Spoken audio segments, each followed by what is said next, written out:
Assalamualaikum warahmatullahi wabarakatuh. Selamat siang, salam sejahtera bagi kita semua. Yang terhormat Bapak Ibu dosen pembimbing dan dosen penguji, serta rekan-rekan mahasiswa yang berbahagia. Puji syukur kita panjatkan kehadiran Tuhan Yang Maha Esa atas kelimpahan rahmatnya sehingga kita dapat berkumpul pada hari ini dalam rangka seminar proposal skripsi. Perkenalkan, saya Lukman Tegir. Di sini saya akan bertugas sebagai moderator. Izinkan saya memandu jalannya acara dari awal hingga selesai. Tanpa berlama-lama, saya akan memperkenalkan presenter kita pada hari ini. Beliau adalah saudara Sabila Irdo, mahasiswa program studi Teknik Informatika dengan NPM 2315011108 yang akan mempresentasikan proposal penelitian berjudul Sistem Kasir Cerdas berbasis Biologi 8 untuk identifikasi produk real time dan kalkulasi harga otomatis pada toko retail UMKM Indonesia. Selanjutnya saya persilakan kepada saudara untuk mempresentasikan. Baik, di sini perkenalkan sebelumnya saya Sabila Irdo dengan terima kasih kepada Bapak Ibu dosen pembimbing dan juga dosen penguji. Di sini saya akan mempresentasikan pemaparan tentang sistem kasir cerdas berbasis biologi 8 untuk identifikasi produk real time dan kalkulasi harga otomatis pada toko retail UMKM Indonesia. Nah, jadi di sini yang membuat saya memilih judul ini adalah latar belakangnya. Yang pertama yaitu realita operasional UMKM Indonesia. Diketahui bahwa terdapat 64,2 juta jumlah UMKM di Indonesia pada tahun 2021 menurut BPS, yaitu sektor ini menyerap tenaga kerja nasional terbesar, masih tertinggal dalam otomasi digital, baik itu di retail Indomaret, Alfamart atau sebagainya. Dan juga di sini ada 3 kelemahan sistem konvensional. Jadi dari toko lontong atau toko sembako yang biasa itu terdapat 3 kelemahan, yaitu yang pertama adalah ketergantungan label. Biasanya label ini adalah bentuknya barcode dan juga apakah label ini rusak tidak dapat dipindai otomatis, itu salah satu kelemahannya. Yang kedua itu ada bottleneck antrian, yaitu pemindahan satu persatu untuk memperlambat layanan saat jam sibuk. Yang ketiga itu adalah human error. Dan ini memang sangat-sangat krusial ya pada toko lontong, yaitu kelelahan kasir meningkatkan risiko kesalahan untuk manual, harga dan pencatatan. Nah, kesimpulannya UMKM membutuhkan otomasi visual yang melampaui keterbatasan fisik. Di sini kita menggunakan solusinya adalah sistem kasir cerdas, yaitu end-to-end. Dengan arsitektur yang pertama itu ada konvensional barcode, yaitu pemindahan fisik. Kemudian ada pencarian ID barcode. Kemudian ada sistem POS, baru masuk ke sistem POS. Nah, adapun tahapannya, yaitu yang pertama itu adalah input visual dengan kamera 1080p, yaitu menangkap area kasir secara real time. Kemudian ada identifikasi AI, yaitu dengan model Yolo 8S kita menggunakan model Yolo untuk mendeteksi produk sertifikat tanpa orientasi number. Kemudian ada integritas data dengan menggunakan confidence score, yaitu lebih dari 0,5 dengan basis data SQLite. Kemudian ada output transaksi dengan kalkulasi otomatis di antara kasir AI. Nah, ini mempunyai, yaitu menyelesaikan masalah identifikasi tanpa bergantung pada eksistensi fisik barcode.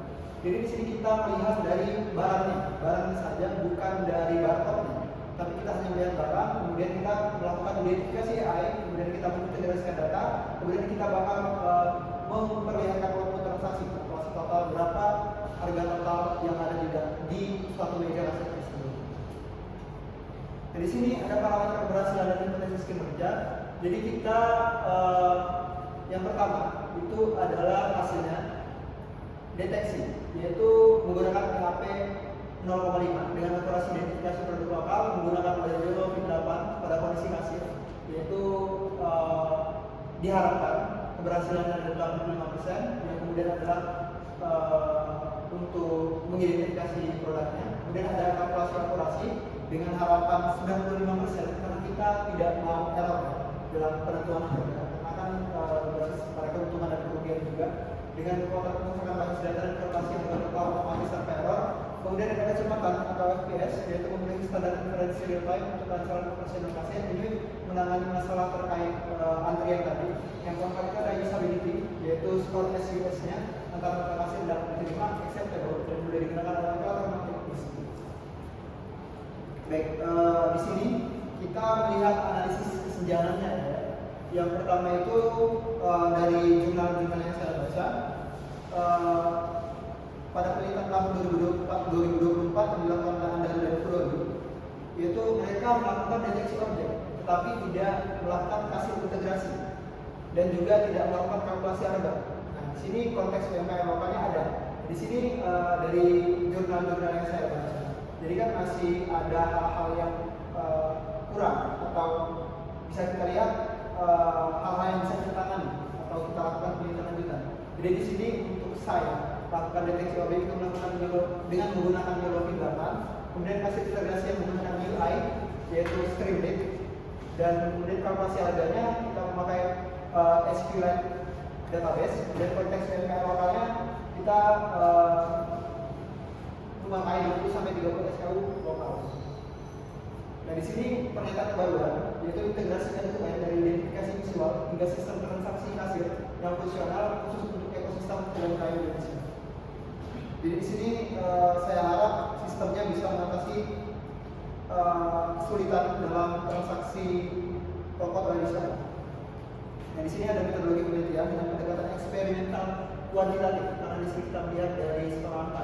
Pertama itu kita melakukan studi literatur, yang kedua kita melakukan analisis kebutuhan, yang ketiga kita melakukan perancangan sistem, yang keempat kita melakukan pengumpulan dataset, yang kelima itu kita melakukan anotasi dan argumentasi, yang keenam itu pelatihan model, dan yang ketujuh itu implementasi, kemudian yang terakhir adalah pengujian dan evaluasi.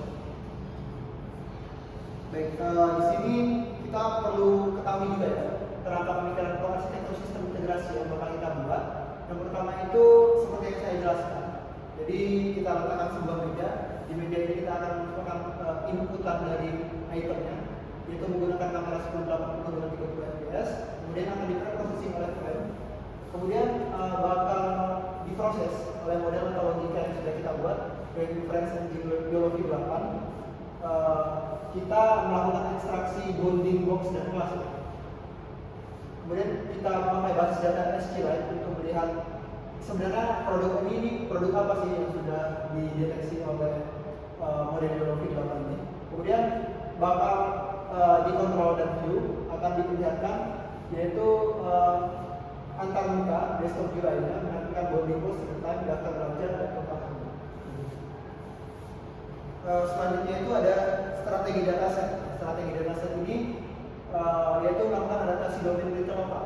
Jadi kita melihat dulu dari data primer, yaitu fokus pada 20 sampai 30 SKU stok keeping unit, jadi spesifik dari toko mitra di Bandar Lampung. Jadi kita melihat dari beberapa stok atau beberapa toko, kemudian kita menentukan harga, kemudian kita melakukan argumentasi agresif, yaitu mitigasi kondisi pencahayaan buruk, variasi sudut, menghasilkan 6.000 gambar pelatihan dari data set awal.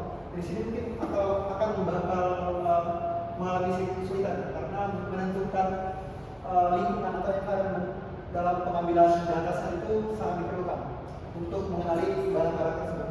Kemudian ada anotasi dan bobot, yaitu anotasi standar ultraliquid transfer learning menggunakan inisialisasi bobot pre-train dataset cocok untuk mempercepat konvergensi. Kemudian ada perancangan UI atau UX dan manajemen basis data. Di sini kita lakukan video feed, kemudian daftar barang tinggal, kemudian di sini bakal ditunjukin produk ini berapa jumlahnya yang dideteksi, kemudian harganya berapa, ID-nya berapa, kemudian bakal dilakukan pembayaran atau check out. Jadi sini adalah contoh dari kemungkinan, contoh dari yang bakal kita gunakan, yaitu mitigasi operasi. Di sini kita mengatasi untuk barang penumpuk, yaitu sistem secara otomatis mengidentifikasi jenis produk kuantitas dapat diedit manual oleh kasir untuk akurasi absolut dengan mematuhi 10 Nielsen usability heuristic. Nah, karena kita ada berbagai macam kesalahan ya untuk menginputkan data, kemungkinan ada data-data atau barang-barang yang bertumpuk, jadi kita persilakan kasir untuk menginputkan manual untuk menghindari masalah-masalah tersebut. Dari sini juga ada sistem gambaran sistem dari database. Kemudian rencana pengujian validasi dan evaluasi. Jadi di sini evaluasi model 1, kita bakal memakai evaluasi MAP yaitu average precision dan juga recall dengan memfokuskan validasi kemampuan klasifikasi geologi 8 dan matriks konklusi. Kemudian ada evaluasi sistem, yaitu melakukan pengujian black box dan juga profiler sistem, yaitu dengan fokus menguji akurasi absolut kalkulasi harga dan mengukur kestabilan kesemutan bingkai atau FPS secara konstan. Kemudian ada evaluasi pengguna, yaitu question and system usability secara SUS atau operator kasir, yaitu UI, yaitu dengan fokus mengukur penerimaan antar muka apakah mudah digunakan atau tidak. Nah, di sini analisis risiko dan strategi mitigasi teknis itu ada 3 risiko, yaitu pencahayaan toko buruk seperti yang saya sudah singgung tadi. Yang kedua itu ada pemasaran produk mirip, dan yang ketiga itu ada limitasi hardware atau CPU UMKM. Nah, di sini untuk mengatasinya kita melakukan penggunaan ring light LED di area kasir dan dokumentasi berarti saat pelatihan itu untuk risiko 1. Yang kedua itu kemasan produk mirip, kita melakukan mitigasi yaitu variasi cross up ekstensi dan penetapan batas confidence score minimum 50% untuk mencegah salah deteksi. Kemudian untuk risiko ketiga itu kita melakukan mitigasi dengan penggunaan varian model ringan yaitu Yellow 8. Kita menggunakan Yellow 8 ini karena salah satu model yang terbilang ringan untuk diproses oleh komputer dengan mitigasi dan eksekusi menggunakan ONX dan runtime. Nah, di sini bisa kita simpulkan untuk prediksi dan kontribusi penelitian, yaitu yang saya harapkan adalah transformasi digital UMKM retail. Karena di sini kan secara garis besar kita lihat untuk retail yang ada di Indonesia itu banyak kan yang tradisional. Jadi yang pertama itu adalah pencapaian teknis, yang kedua adalah kerangka metodologis, dan yang ketiga adalah dorongan adopsi inovasi. Dan di sini membuktikan, saya ingin bahwa nanti ini dapat dibuktikan bahwa integrasi identifikasi visual real time dengan berbasis data kasir sangat layak diimplementasikan dan juga lain-lain sebagainya. Baik, mungkin presentasi dari saya untuk judul sistem kasir cerdas berbasis Yellow 8 untuk identifikasi produk real time dan kalkulasi harga otomatis pada toko retail UMKM Indonesia. Sekian yang bisa saya dapat sampaikan. Selebihnya saya akan mengembalikan kepada Anda. Baik, di sini kita telah menyaksikan pemaparan proposal penelitian dari saudara Sandra Hirdo mengenai penerapan teknologi YOLO yang menggunakan YOLO 8S untuk proses identifikasi barang UMKM. Inovasi yang diusulkan menawarkan pendekatan yang berbeda dari metode konvensional berbasis QR code, yaitu dengan mengenali barang secara langsung menggunakan citra objeknya. Semoga apa yang disampaikan, yang diberikan itu dapat bermanfaat bagi kita semua. Dengan demikian, seminar proposal pada hari ini saya tutup. Terima kasih kepada dosen penguji, pemateri, dan seluruh peserta yang telah hadir. Mohon maaf apabila terdapat kekurangan selama pelaksanaan seminar. Selamat siang dan sampai jumpa pada kesempatan berikutnya. Saya akhiri. Wassalamualaikum warahmatullahi wabarakatuh. Dah, sip, siapa yang mau? Baterai lu habis. Iya kah? Anjir, baterai gua habis, boy. Siapa dulu yang